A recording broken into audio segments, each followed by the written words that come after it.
Welcome to Chillin' 101. We hope this video helps.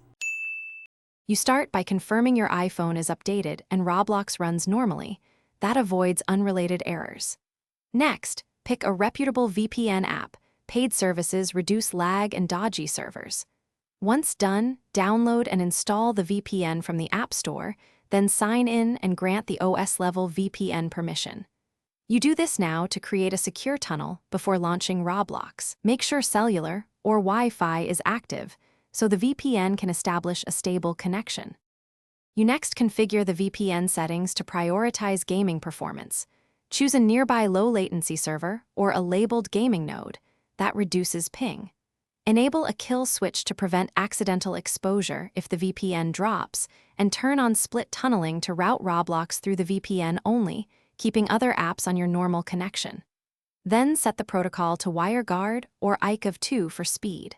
After that, test the connection with a quick ping or by launching Roblox briefly to confirm. You now start the VPN and only then open Roblox. This order ensures traffic flows through the tunnel. If you see region or latency issues, switch servers or use a gaming-optimized node. This often resolves routing problems. If Roblox still blocks access, clear the app cache, reinstall Roblox, or sign out and back in.